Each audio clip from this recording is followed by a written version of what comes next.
সোমবার গাজার 5টি শরণার্থী শিবিরে হামলা চালায় ইসরায়েলি সেনারা। এতে হতাহত হন বহু মানুষ। মঙ্গলবার এমনটাই জানায় উপত্যকাটির স্বাস্থ্য মন্ত্রণালয়। এ ঘটনার রেশ না কাটতেই খান ইউনিসের একটি বাড়ি ও আল মাওয়াসিরের একটি তাঁবুতে আশ্রয় নেওয়া মানুষের উপর নির্বিচার হামলা চালায় তারা। এতে প্রাণ হারান অনেকে। হামলা চলে গাজার উত্তরাঞ্চলেও।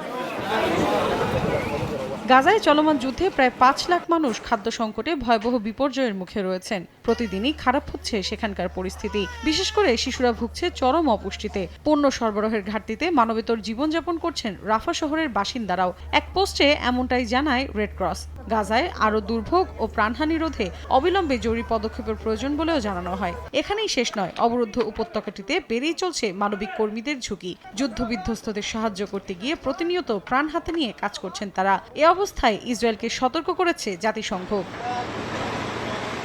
এদিকে হামাস ইসরায়েল সংঘাতে নগ্ন সমর্থন দেওয়া যুক্তরাষ্ট্র মঙ্গলবার সাইপ্রাসের দেয়া ত্রাণ সহায়তা পাঠায় গাজার উপকূলে। এদিন বিশ্ববাসীর কাছে নিজেদের চেষ্টার কথা সগৌরবে পৌঁছে দিতে সাংবাদিকদের আহ্বান জানায় দেশটির সেনাবাহিনী। তারা জানায়, যুদ্ধবিধ্বস্ত গাজার জেটিতে অত্যন্ত সাহসিকতার সঙ্গে কাজ করছেন সেনারা।